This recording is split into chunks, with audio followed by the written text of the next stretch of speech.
Hello,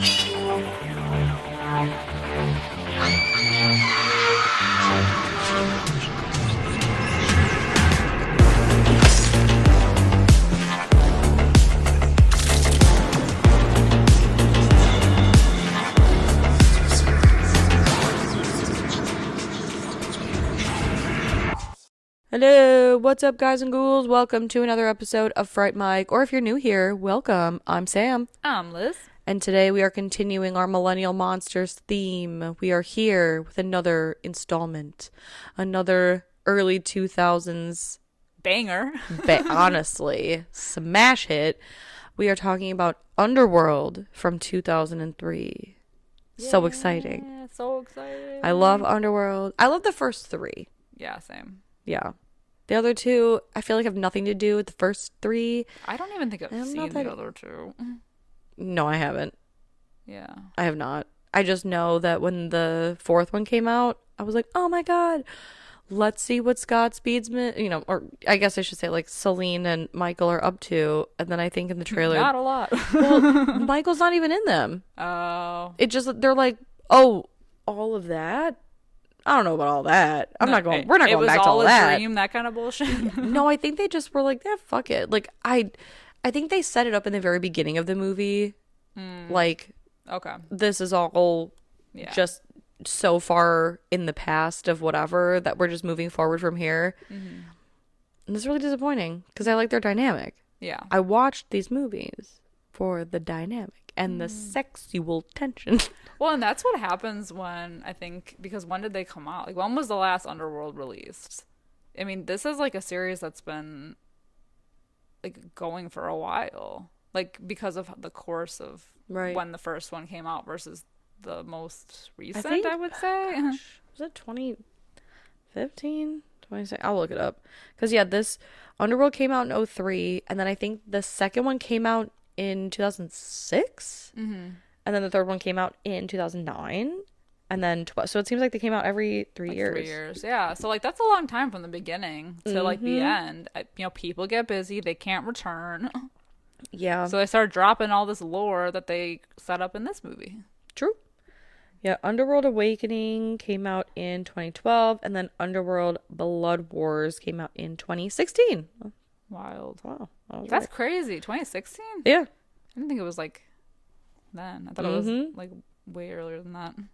Yeah, because I remember seeing, of all things, I remember seeing a trailer for that, and I was like, they are still trying to do this, huh? They're still making Underworld movies. All right. Okay. I mean, Kate Beckinsale just looks so great. Good. She's like on my top 10 girl crush lists. 100%. If I could trade skins and flesh with her in this movie, oh yeah, it'd be no question. And in like the whole theme of this month has been leather. There's plenty of it in this movie as well. She is decked out in head to toe leather, or like latex. Yeah, latex. So leather. much latex and leather. It's ridiculous. So many coats. Lots of coats, lots of boots. Yeah. A lot of boots. Lots of black. Lots of black fashions. It's the vampire fashion. It's also the werewolf fashion. And the werewolf fashion. I think it's quite interesting that we saw 0 female lycans.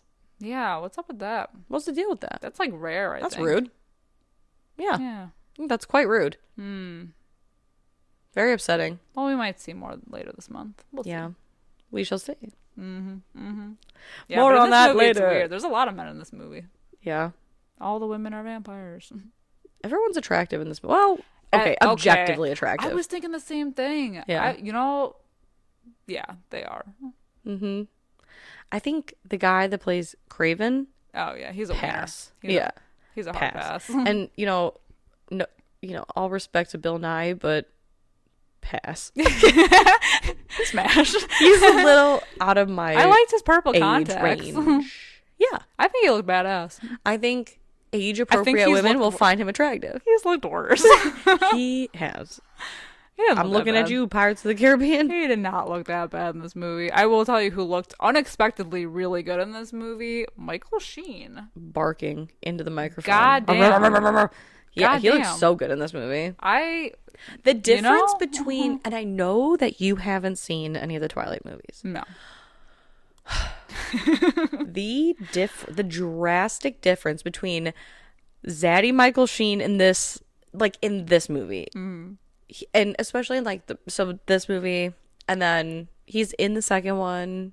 I think there's just like flashbacks or whatever, and then Rise of the Lycans, which is the third one, is a prequel, so he's in that one. Obviously, he looks so fucking good. He's just like rugged and like he's got the long hair, and it's always like everyone in this movie just has like permanently wet hair and eyeliner. Yes, and the eyeliner, and it just like everything is working, and he's got like the facial hair, like the scruff.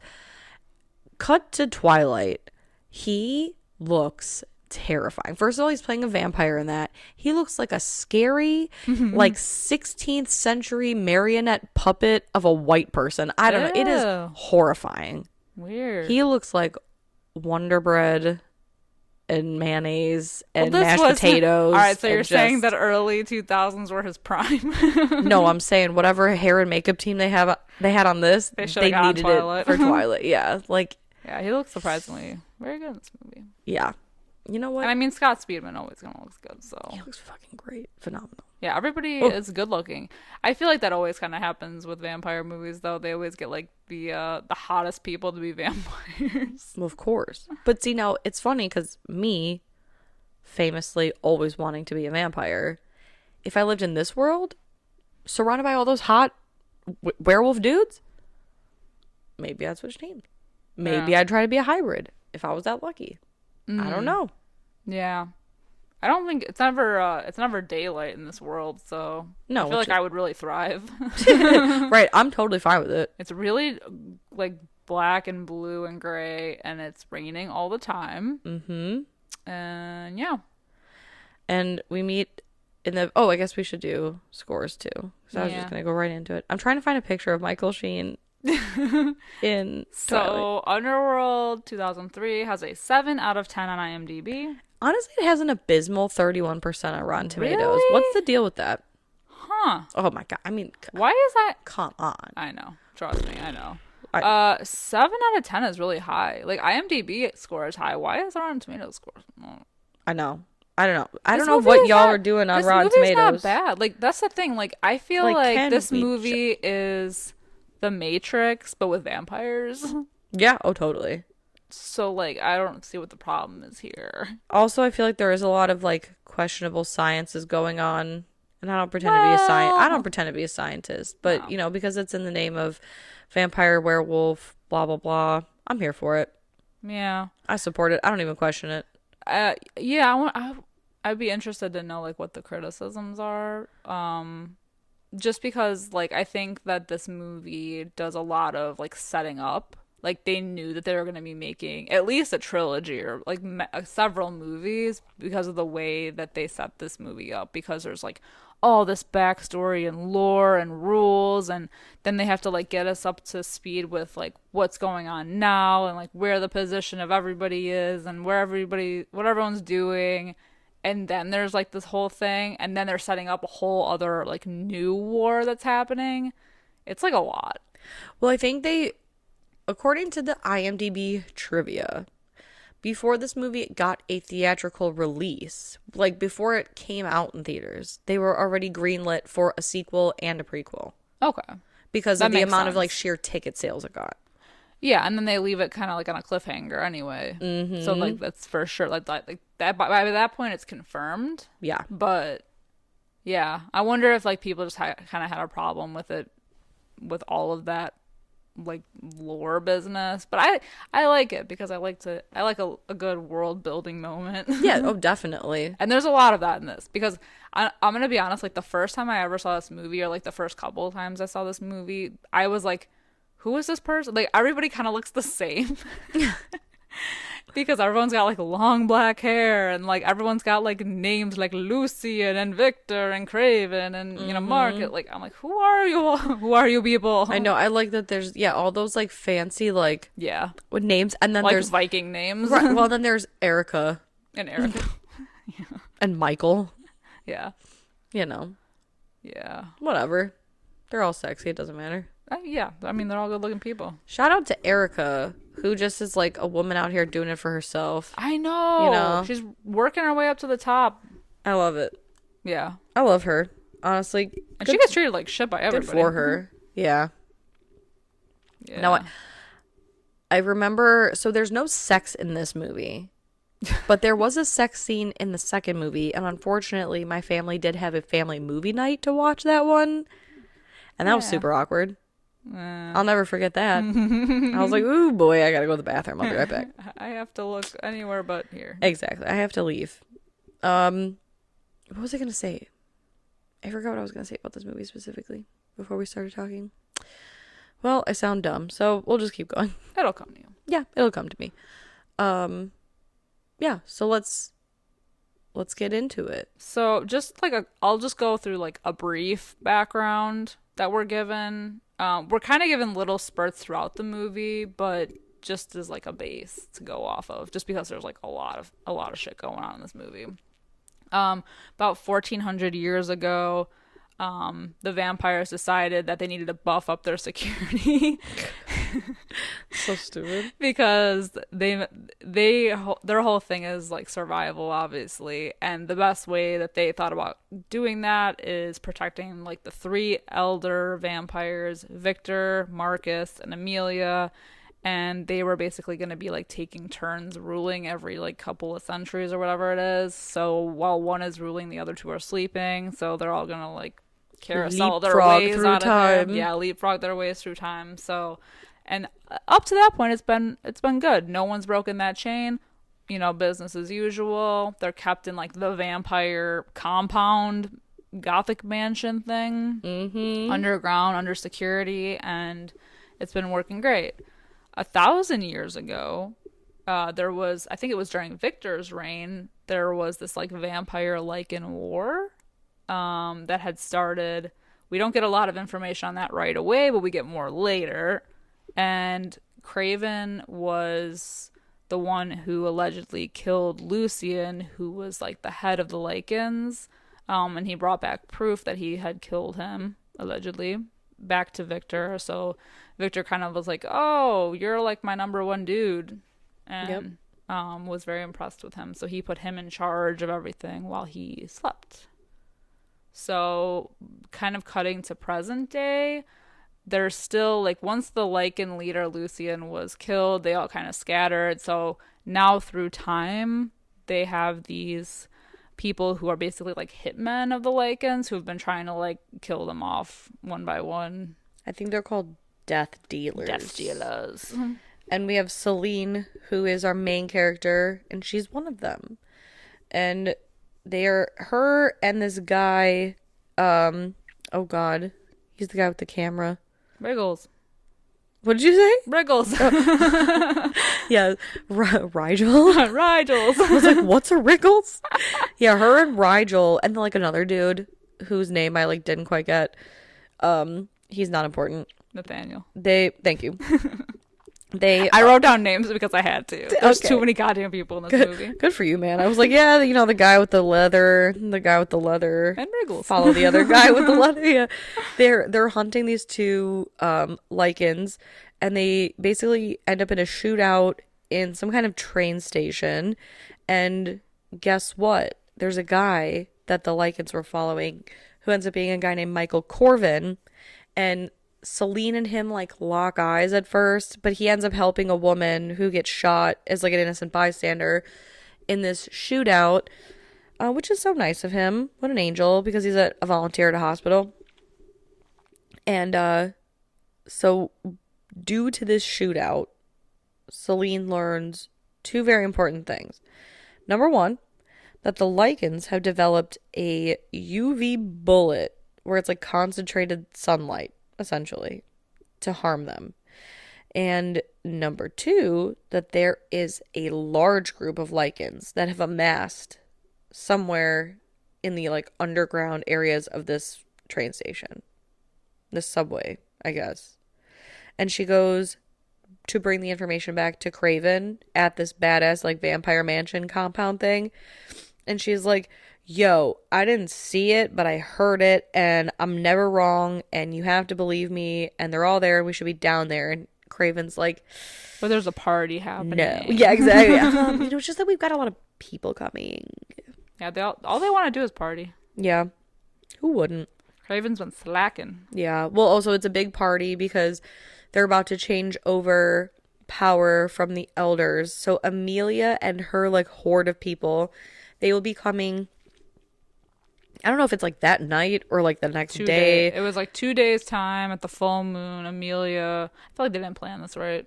Well, I think they did plan it right. But the full moon means that everyone's going to be turning. Right. That's, like, when they're, like, the most... But that was the whole pact between, like, Lucian and... Yeah, but they don't know that. So, like, if they didn't know about that... Who? Like the rest of them? Everybody else, yeah. Yeah. Well, I think that one military That's when they're guy, most vulnerable. That one military guy, he definitely thought that something was suspicious. But nobody thought to question, like, hey, why are we doing this at, like, a time when we're a most little more vulnerable? Yeah, a little bit more vulnerable than normal. Right. Yeah, I mean, Craven really thinks he's being slick. Yeah, so he's like, in 2 days' time, during the full moon, when we are at our weakest point, Amelia will come. Yeah, all of our ancestors, including our fucking ancient elder, is gonna come and do a switcheroo with good old Marcus. Okay. Okay. Guess what? It doesn't happen like that. But basically, so Celine, she stole Rigel's camera from the shootout, and she's going through photos, and we got homegirl Erica who's popping in because Craven wants Celine so bad, right? To be his queen. He wants her so bad that he can't stand it. It's the way I feel about certain celebrities. Like, I could burst into flame with how bad I just want them to look at me. Mm-hmm. And she thinks he smells like shit. Honestly, she doesn't seem very impressed with any of them. No, she like hates them all, especially him. He smells. But Erica, she wants a taste of power, and she's like Craven's little lapdog. So she comes in because she's nosy as fuck, and she zooms in on a photo of the guy that she realizes that these two werewolves were following. And she's like, ooh, he's hot for a human. This is Erica, right? And then Craven comes in and he's like, who's hot? She just fucks off. Yep. Truly love it. Mm-hmm. She's like, I don't know. I don't know what... Who? What? Right. Someone's calling my name. I'm deaf. Yeah. I can't hear anything. She doesn't want to shut up. Yeah, exactly. Celine she has that problem. Mm-hmm. She doesn't know better. No. She's just like mouthing off left and right. Right. Breaking rules, doing her own thing. Well, I just love that Craven's like, who's attractive? And nobody says anything. And he's like, okay, so not me then, huh? Mm-hmm. That's cool. Did you look at my outfit though? Did you see? Okay, no, not me. But yeah, he's like, hey, how would you feel about just like being with me? That'd be sick, right? She's like, do you know this man? She's just like so totally focused on her work. Yeah. Yeah, she's a workaholic. Which is great. I love her work ethic because she gets shit done. Dude. Yeah, that night she goes to his house. Sure does. She looks his address up and everything. Yeah, she looks him up. Yeah, she does a Google. And she goes to his house before he even gets home, listens to his voicemail. But what she doesn't do is close the door. Yeah. Hello? Yeah, on the other end, the lycans are also out that night looking for Michael. And they are also headed to his house. Yeah. This is a great scene, though, when they all kind of, like, come to a head here and... like with the hallway chase and her shooting the floor to get to the next level. The iconic floor shot scene. I think that. They did that on Mythbusters. Really? Back in the day. Isn't that so funny? I feel like I've seen that in a few movies by this point. It's great. It's incredible. This is the first time I ever saw it. Great. What a great idea. Definitely. It's very very creative. Yeah, this is very Matrixy. Yeah. The shootout in the subway, like all these big like battles that happen. It's very cool. So she shoots herself down to the one floor. Michael, he ends up going into an elevator that opens, and guess who's there waiting for him? It's Lucian, and he says, hello, Michael. And then so I just love that every time somebody turns in this movie or like feeds or like Celine, her eyes get really blue when she kills that lycan. And so Martin Sheen, right? Michael Sheen. His character, he was basically going out to get blood from Michael because they need to test his blood to see if he's a good candidate for a hybrid. There's scientific explanation throughout this movie. I don't care to repeat it because it doesn't really matter. Well, yeah, it's essentially a bloodline thing. Yeah, he's doing a whole, like, all these tests on things with people with the same name. So he's like digging up like family members or like people with his last name that they might suspect is part of his lineage for these testing. He has like a whole scientific lab, and he tests on people and all this shit. So yeah, because it's the one elder, Marcus, who's supposed to be waking up. Marcus Corvinus is the elder that Michael Corvin is a descendant of, because I think I'm trying to remember back to Rise of the Lycans, and like I think it's the second one that they talk about this lineage, this Corvinus lineage, because there was two brothers, three brothers, I don't know, something, one bitten by bat, or one bat, one wolf, and then there was like a human one. They even mention it in this movie that like he buried this like hybrid gene in the human bloodline, so that way it would carry on, because not everyone else can, like, you know, if you're immortal you can't mate. It's been like there's been no record of anyone surviving like a bite by both. So he so they're looking for like the perfect candidate for all this sciencey shit. So he decides to bite Michael himself to get the vial of blood needed, and he looks so hot doing it, because not only does he have these like crazy like eyes, like blue ass eyes, and like the pointy teeth, but he's got the blood running down his face, and he just looks so good. Yeah, he looks so hot. He does. Doing this shit. Oh, that's what I'm saying. I thought it was just me. Like when I was watching this, I'm like, am I gonna be like, am I crazy, or does he like really hot? This is the only movie I've ever desired like a werewolf over a vampire. Yeah. Yeah, it's weird. I'll let him ravage me. I'll show him some hybrid moves. Yeah, usually it's the opposite. Exactly. So all of this fiddle faddle, and Celine does still end up with Michael. They run away. Lucian he does stab Celine in the arm because he ends up jumping on like the hood of their car, but they get away. And Michael's like, hey man, it reminded me of like Get Him to the Greek. He's like, oh, you're really losing a lot of blood. Yeah. You're about to pass out, bro. Yeah. No, I'm fine. Immediately passes out. Yeah. Crashes the car in the water. Yeah. She's about to like legitimately kill him, because she's, you know, she's dead. Stubborn. Well, she's dead already, so like she can't drown. Yeah, but she's also stubborn as shit. Yeah. So he ends up pulling them out of the car and swimming up to the shore to safety.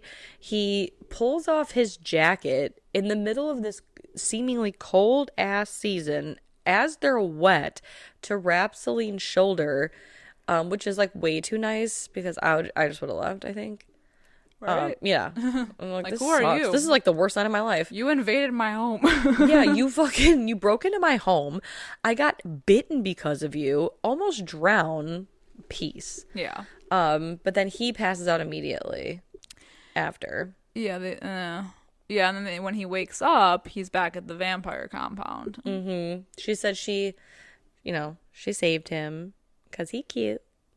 That's what I meant to say. My notes are based on the unrated extended version of this film, because that's the one that I own. Okay. So I just want to clarify, because I think some scenes are different depending on which version you own. Because I think I even read that like when they re-released this on like 4K or whatever, that the flashback scenes of Sonia when they're setting her ablaze, they replaced in the 4K version with the Rise of the Lycans footage. Oh, okay. I was gonna say, because I think like the regular like DVD format one is like a little more blurry. Yeah, a little fuzzy. Yeah, but she like tells him his name or her name. You know, hey, I'm Celine. How's it going? I love how he's just like, what the hell is going on? Like he has no idea what the hell is going on. He was bitten by, for all he knows, a grown ass man. Yeah. and then was and he feels thrown different. into a river. Yeah, his changing body. But before she can even like give him the tea on anything, Erica realizes that he's been bitten, and she's like, and he gets scared, and he, well, you know, whatever, and then he jumps out the window and like fucks off. Yeah, there's also two things that I think are really cool, that it just like goes to show how far in time they've come with like developing weapons against each other, because the vampires created like a bullet that's like a silver nitrate like liquid thing, so that when they shoot the lycans, then it spreads straight to their bloodstream, because I guess as of right now they still just shoot with silver bullets, but they're able to like pick them out. But it does stop them from transforming for a little while. Right. But then the lycans, in turn, have these like UV ray bullets that go through the vampires no problem and kill them. Mm-hmm. Technology, bitches. Modern warfare. It's crazy. I know. I just thought that was cool that they each had like their own little thing. It's funny though, because like the UV bullets do look pretty cool, but I just think like the silver nitrate, like liquid silver bullets. Yeah, there's like liquid in the bullet when he's like pulling it up. It looks so cool. And the way that it's spread, like how you can see it spreading through their veins after they get shot. Exactly, 100%. Yeah, well then after Michael jumps out the window, Craven decides to just like haul off and slap Celine, which like, oof. Yeah, he's don't mad. slap my queen like that. Yeah, he's real mad. But then, and that's when we he's get very jealous. He goes off and has his little secret meeting with Lucien, because it turns out they have a whole thing going on. To which they have some like secret you know, like they're speaking some like secret mumbo jumbo about some like, you know, some stuff. We have a pact. And Lucien says to Craven, he goes, don't forget, like I already bled once for you. And so you're like, ooh, you sneaky motherfucker right here. And I think this is when we cut to the Celine, you know, obligatory research. Yeah, the research portion of this film. Finds the skin flap. The skin flap that was cut from Lucien's arm directly. And she's not buying it, though. Oh, God, no. Because she saw Lucien at Michael's apartment complex. She shot him. She saw his sick little necklace medallion, his jewelry. And when she's looking at the book, even though it's an illustration, which they've got like, for someone, you know, because they say like, oh, in this huge battle, the only person to emerge was Craven holding a piece of skin from Lucien's arm. It's quite interesting how there's like a very detailed drawing. Also, I just want to mention the fact that at some point, I think it's like later in the movie, they mention how they're not supposed to question history or like dig into the past, but they have an entire library. Yeah, exactly. Of all these events happening. I mean, this movie also, I just need to go back for a second, because when Michael is bitten by Lucien, and then Celine shoots him with these bullets, he rips his shirt open to expose his chest, which I'm not complaining. Right. Totally fine, because he looked so good. But then he just like squeezes the bullets out, and I was like, was that on that? Was like, did you have to rip your shirt out to do that? Yeah, we have to see it. Yeah, well, we have to see it. We ought to see it. I think it's just one of those things of like proving how powerful Michael's blood is for him. It's like gives him like instant healing powers, because he's more powerful than, you know, either a vampire or a lycan with his like combined, you know, shit. Yeah, true. Because when they test his blood, it is positive, so now they know that he's like good to go. He's a good match. Yep. And then all this research, basically, I guess it drives Celine to write a message on a foggy mirror, you know, Victor's name, right? And then she wipes it away, because she told Craven, like, oh man, if Victor were awake, if Victor was the one, you would be fucked. And he's like, yeah, well, he's not. Not for another 100 years. Because Victor's not supposed to be woken for another 100 years. And so she basically talks to Victor through this message in a mirror and says, like, I need your guidance.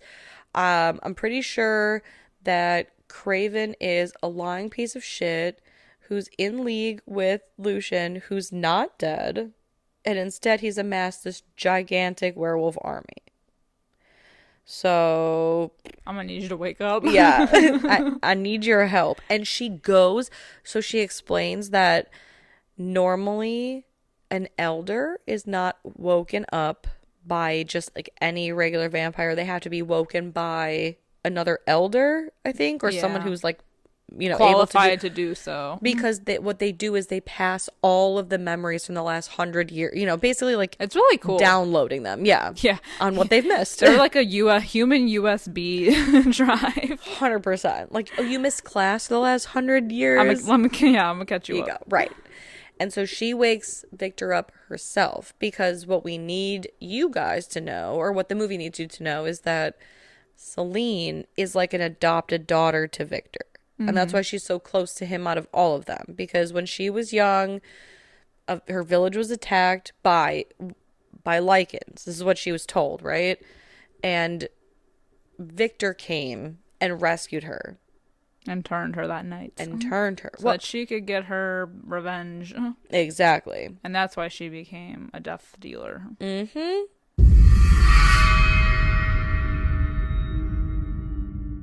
Hey creeps, looking for more frightfully good content? Head over to our Patreon at patreon.com/Fright Mic podcast to help support the show.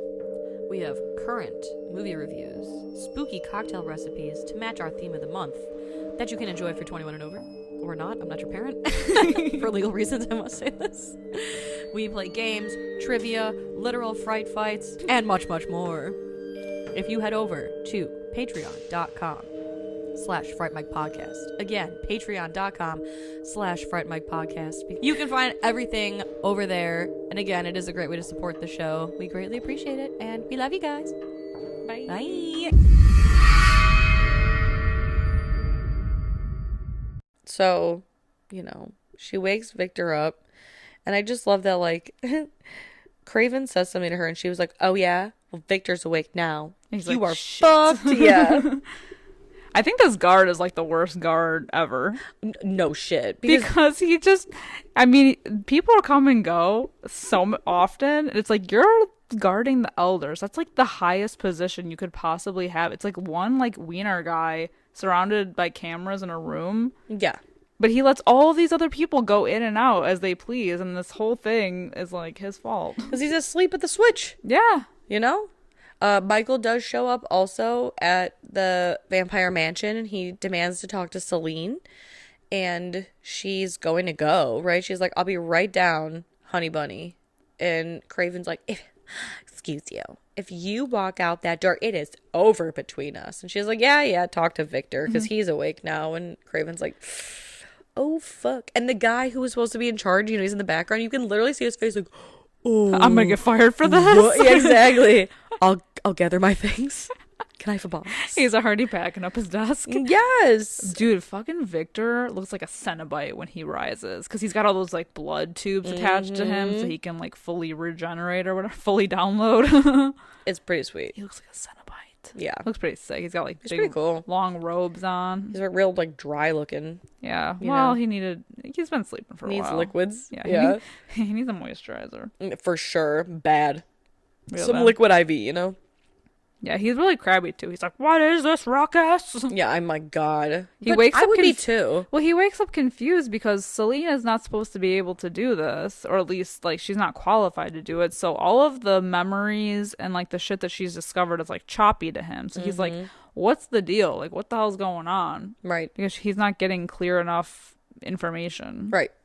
It's like getting stories like fourth hand. Yeah. Versus just going straight to the source kind of thing. Yeah.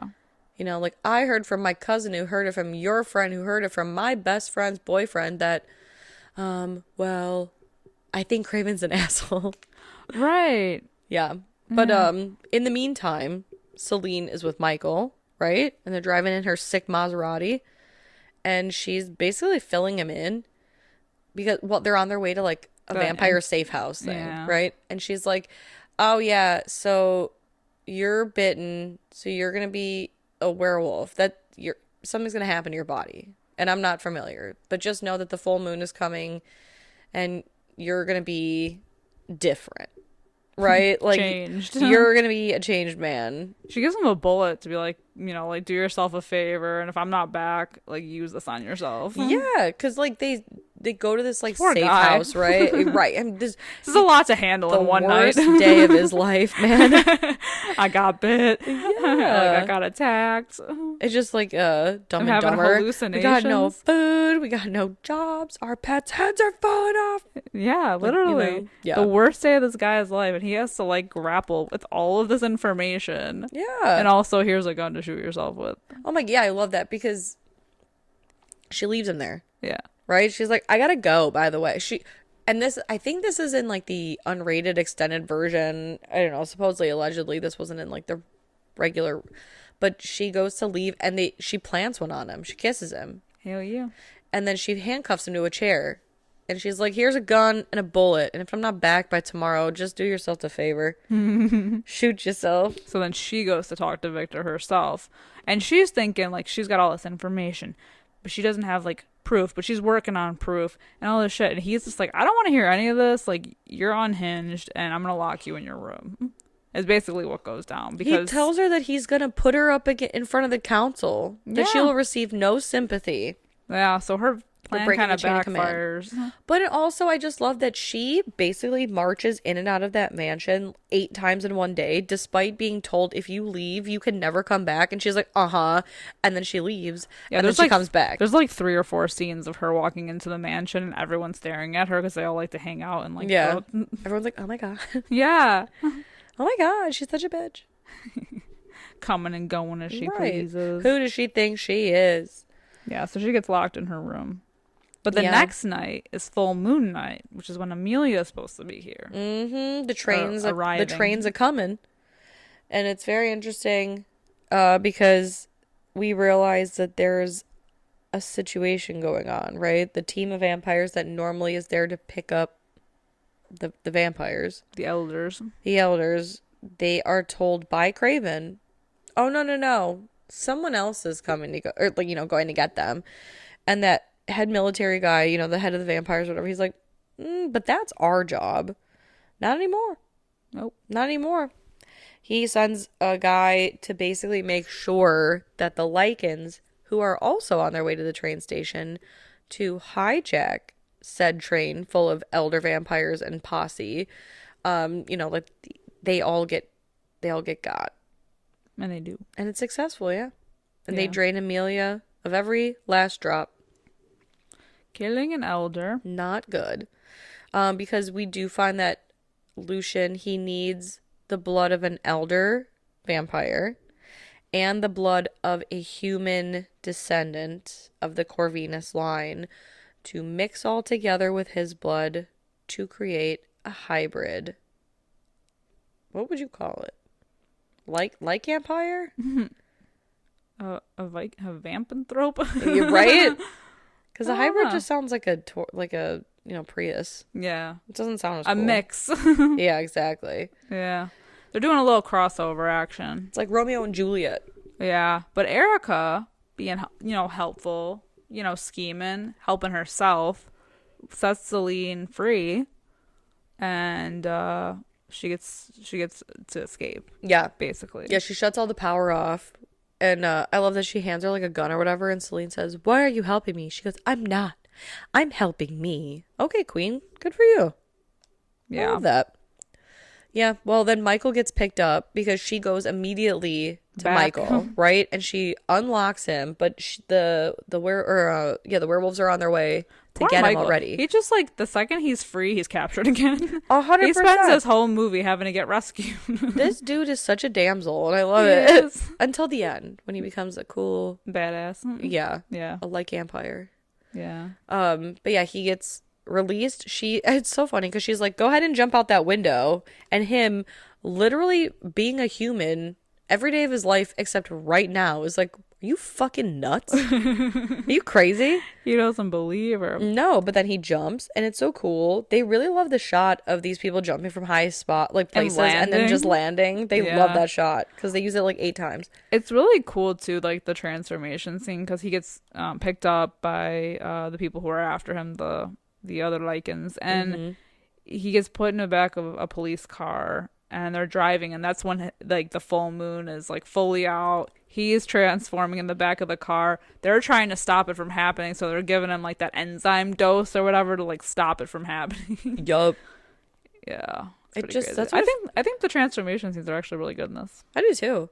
I think this movie looks cool. Yeah, it does. Just generally looks cool. But with him, I just feel like with every time I see a werewolf transformation, I just like, oh god, it's just like the bones cracking. And this movie is interesting because we get like an inside view of him. Yeah, like we're in his body watching his bones like separate and move and like organs shifting, and it's yeah, pretty sweet. Yup. And Celine, she goes back to the vampire compound. Yeah, she's for all the over 8th the place. time. But she brings the lycan like doctor Singe. Yeah. Because he's still kind of alive after she like shot at all these people, and he basically goes in this whole detailed situation about how they have this huge plan to, and like this combine is the bloodlines, right, and this is all in front of Victor, right? He's like, oh, if we get the blood of an elder and blah blah blah, we're gonna create a hybrid, the most powerful of all beings. And Lucian's setting that up, and Victor says Lucian's dead, and this Singe guy says, according to who? And they both turn to look at that shithead Craven. Yeah. Oh, he runs so fast. He's out. So he loves to run. Jumps out that window real quick. Oh yeah. He's already in his car down the street. He's at 7-Eleven making a call on a fucking payphone so we can't get tracked.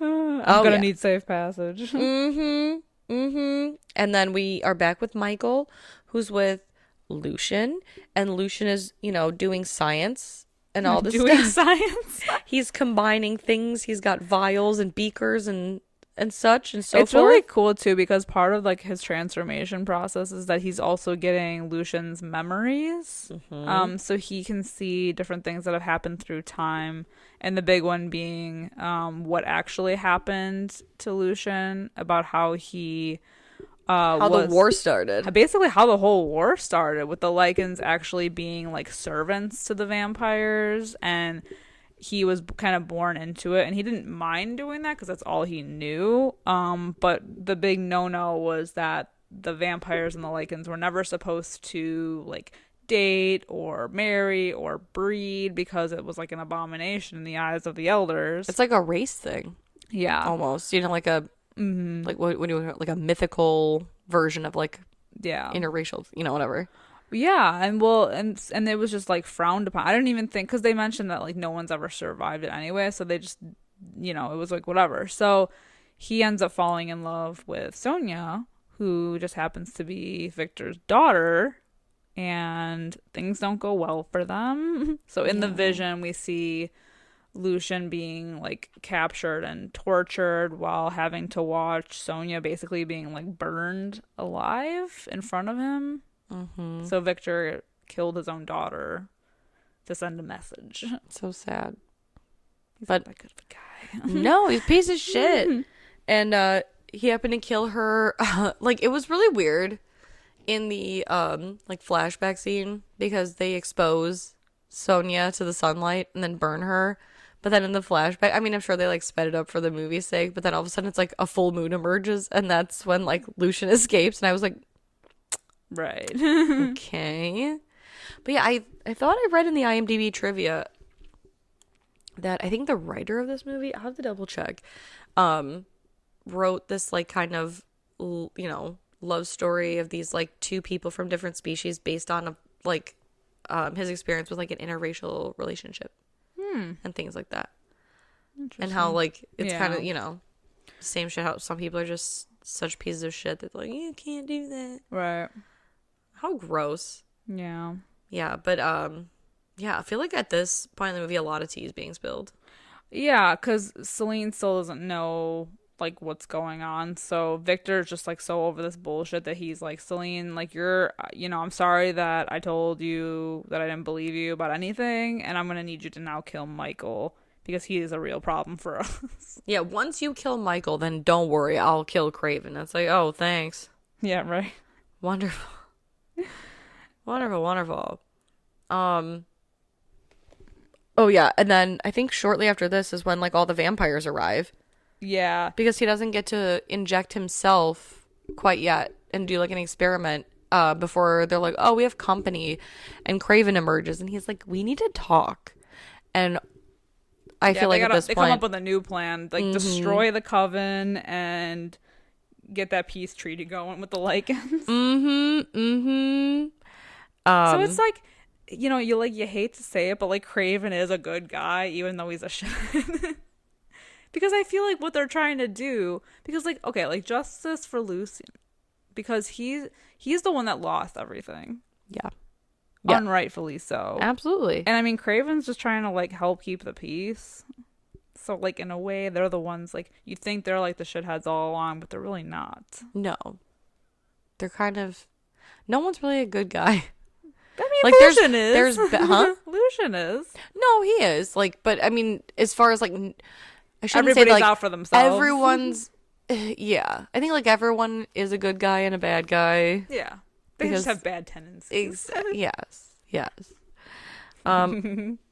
So this is again according to IMDb trivia. I just wanted to read it verbatim. It says Kevin Grevioux, the writer, I don't know, stated that the Selena Michael love story, with all that went into it, was based on his experiences of interracial relationships. Interesting. Yeah. But I feel like after this point, there's like a lot of fighting. It's just like vampires and werewolves going at it. Yeah. And Craven, that backstabbing piece of shit, he shoots Lucian. I know. So like, not a good guy. Yeah, I feel like at that one point he was good, like, because he had good intentions with them, but then he fucking backstabs him and becomes fully a piece of shit. Yeah, well, he wants all the power, you know what I mean? Yeah. And I even, like, Lucian, he says, like, because he's like, oh, God, like, people are descending onto this place, and Craven says, is there another way out? And Lucian says, God, did it ever occur to you that you may have to bleed for this cause? Damn. No, because he's a selfish piece of shit. Yeah, and he shoots him with that silver nitrate bullet, so can see it, like, killing him. It's gonna kill him. All he wants is revenge. Yeah, on Victor. Can you just grant the man a little revenge, please? He's so close to it. He's got nothing else. And yeah, and Victor, like, how often does he come around? Every 100 years? He's actually 100 years early. Yeah, so this is the perfect time. And he's going to him on his stomping ground. Come on. Give him a chance. The least you could have done. Yeah. God damn. Yeah, and then there's just like a lot of, fighting back and forth. I like the person with the silver whips. I feel like that's real creative. I was like, sir. That's interesting. It's very Mortal Kombat. It is. And then Celine and Craven meet up, right? Mm-hmm. Because Michael opens a door, and who's standing there? Of course, it's Craven. And he shoots Michael with the silver bullets because Michael's like a vampire, right? And he's like, oh, yeah, you think I'm the bad guy? Oh, yeah, your precious dad. He's a piece of shit. He's the one who killed your family because he didn't want to feed on like livestock and shit. So he would just attack random villages. And he felt bad for you because you reminded him of his daughter that he killed. That he killed. So that's the tea, sis. Yeah. And even though he's a piece of shit, she believes him. Because it's facts. Mm-hmm. Because it's hard to dispute. Somehow Lucian is still alive. Thank God. And stabs him with his little arm knife. Yeah, he has an arm knife. A little arm knife thing. So he stabs Craven. In the leg. Good. Yeah. And Craven's like, ow, Mamma Mia. And it just gives Lucian enough time to tell Celine, like, you should bite Michael. He needs you to bite him, make him a hybrid. He'll be the most powerful. And so she do. And, Craven's got some things to say about it, but he is a pussy and he runs away because he hears Victor stomping through. Yeah. And that's the last time we see Craven in this movie. Yeah, in this movie. Yeah, in this movie. Yeah, so finally Celine confronts Victor, who then tries to kill Michael, so they have like a whole battle. And at this point, Michael is looking pretty badass because now he's like fully turning like half vampire, half lycan. Yeah.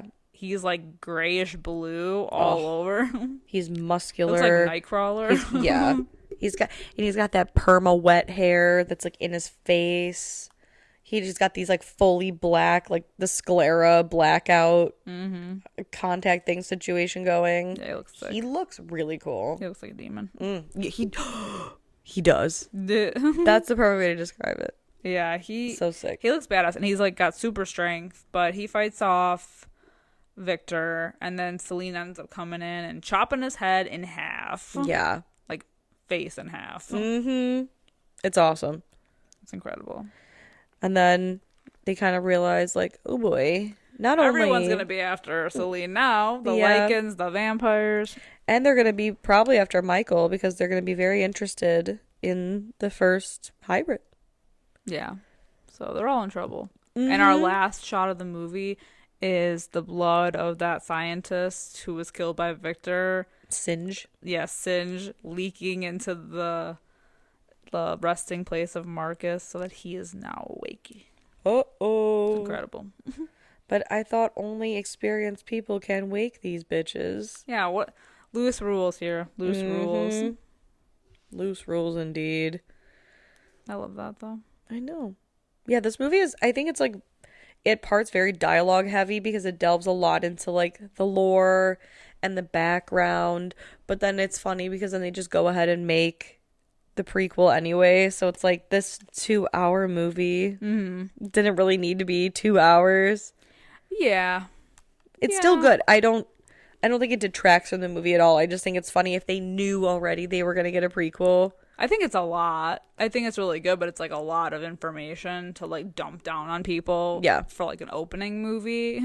Exactly. But I think it's still badass. Like, I think the lore is cool. I think, like, the modern vampirism and lycanism is awesome. I love everybody's leather. Yeah, I like everyone's get-ups. I like their weapons. Latex. Yeah. It's like they have this whole world that you believe. Like, they already had this, like, war, and then they're starting this other war, and it's all very interesting. Oh, well, the humans don't even know. Yeah. Not yet, anyway. I think at some point in the movies, the humans find out that vampires and werewolves exist. I think that's the fourth one. I read the description. I have not seen it. Yeah, I haven't seen it either. I think I want to do a marathon now. Oh, shit. I think I'm going to do it. Do it. Yeah. Let me know how the last two are. I will. I'll let you know. Let me know if they're worth it. We'll get there. Yeah. But for now, what is your rating of this Underworld? I love Underworld. And honestly, for me, it's like, it's a good movie, but I'm also giving it a nostalgia bump just because I feel like it's one of those, top movies. So I'm going to go like 4.25 out of 5. I feel you. I'm gonna do like a 4.5 out of 5. Yeah. This is like a comfort movie. Absolutely. And yeah, like I said, I just love the world building aspect of it. But yeah, it does get a little heavy handed. I think it could have been spread out a little bit more because there's like a lot of shit going on with like the history versus the present history of like what's happening, and then Celine's backstory and Victor's backstory and Lucian's backstory. It's like there's a lot going on. Right. Well, especially because in the beginning when Celine is explaining like, 600 years ago and there was a battle and like Lucian died and blah blah blah, and not all of the werewolves died with Lucian or whatever, and then it cuts and they're like, hey Lucian, and it's like yeah, excuse me, I'm confused.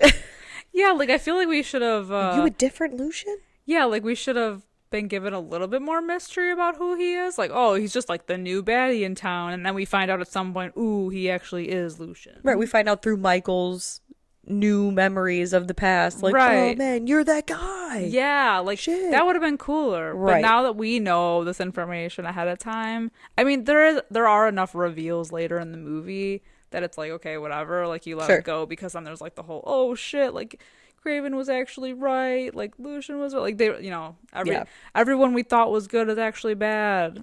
And I think like I don't know why this movie at some points decides to have like a narration by Celine and other points it just plays out like a normal movie, because then I feel like it throws me off and it gives you like, it's an information dump.